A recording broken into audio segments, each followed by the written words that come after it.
మిత్రులందరికీ లక్ష్మీస్ కిచెన్కి స్వాగతం.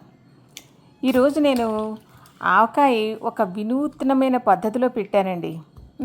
గత్యంతరం లేక ఎందుకంటేను మా ఫ్రెండ్ ఏమో వాళ్ళ తోటలో కాసాయి అని ఫ్రెష్గా మామిడికాయలు పంపించారు. అవేమో చాలా పుల్లగా ఉన్నాయి. మంచి తోటలోంచి కోసినవేమో చాలా గట్టిగా కూడా ఉన్నాయి. పోనీ మాగాయ పెడదామంటే నేనేమో మాగాయ పెట్టడం అయిపోయింది. ఇంకా దీన్ని ఆవకాయ కిందే పెట్టాలి.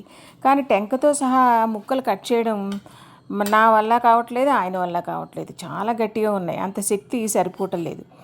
వీటి కోసం ఎవరినో పిలిచి బెంగళూరులో కాయలు కొట్టించుకోవాలంటే బయటకు ఎక్కడికో వెళ్ళాలండి. అది చాలా కొంచెం శ్రమతో కూడుకున్న పని. అంచేత ఏం చేశానంటే టెంక లేకుండా ముక్కలు కట్ చేసేసి టెంకల్ని కూడా ఆవకాయలో ఆ ముక్కలతో పాటు వేసేసి ఆవకాయ కలిపేసాను. మామూలు కారం, ఆవపిండి సమపాళ్ళల్లో తగినంత ఉప్పు, రెండు పాళ్ళు మామిడికాయ ముక్కలైతే ఒక పాలు కలిపిన పిండి. ఈ నిష్పత్తి అంతా మామూలే. నేను చేసింది కొత్త ప్రయోగం ఏంటంటే టెంకల్ని కూడా ఆవకాయలో కలిపేసాను అనమాట. ఎందుకంటే మనం టెంకతోటి ముక్క కట్ చేసుకున్నప్పుడు ఆ టెంక సువాసన కూడా ఆవకాయలోకి దిగుతుంది కదా, అది మిస్ అవ్వకూడదని ఇలా టెంక పడంగా వేసేసాను ఆవకాయలో. ఆ సువాసన మిస్ అవ్వకూడదని. మరి ఎలా ఉందంటారు నా ఐడియా బాగుందా? రుచి అంటే ఒక 2-3 నెలల దాకా బాగానే ఉంటుంది. ఆ తర్వాత ముక్క మెత్తపడే ఛాన్సెస్ ఉంటాయి. కొంచెం మెత్తపడితే ఏముందిలే అనుకున్నా. టెంక సువాసన మాత్రం మిస్ అవ్వకుండా ఇలా ప్రయోగం చేశానన్నమాట. మరి మీరు కూడా ఎప్పుడైనా అవసరం వస్తే ఇలా పెట్టి చూడండి.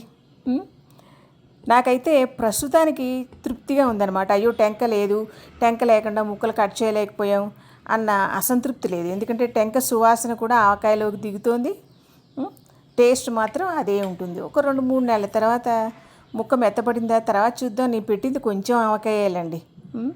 2-3 నెలలు, ఒక 4-5 నెలల్లో ఎలాగో అయిపోతుంది. చూసారా ఆవకాయలో టెంక ఎంత కొత్తగా ఉంది కదా.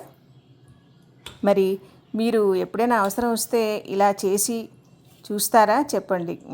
ఇలా చేస్తే ఉండే కష్ట నష్టాలు ఏమిటో కూడా చెప్పండి. నేనైతే చక్కగా ఇప్పుడు సంతృప్తిగా ఉంది. ఆవకాయ టెంకతో కొయ్యలేకపోయినా చక్కగా ఫుల్ రుచితోటి తింటున్నామని. చూడడానికి ఎంత నూరూరుతున్నట్టుగా ఉంది కదా. చూడండి టెంక ఆవకాయలో ఎలా వెలిగిపోతుందో, ధగధగలాడిపోతూ ఆ నూనె ఊటతోటి ధగధగలాడిపోతూ ఎలా మెరిసిపోతుందో చూడండి. కాయము చాలా పుల్లగా ఉంది, మాగాయ పెట్టేయడం అయిపోయింది. మరి ఇంకా నాకు వేరే ఆప్షన్ లేదు, అందుకని ఇలా పెట్టేశాను. మరి కామెంట్స్లో నా ఈ వినూత్నమైన ప్రయోగం గురించిన మీ అభిప్రాయాలు చెప్పండి. మరి వింటాను.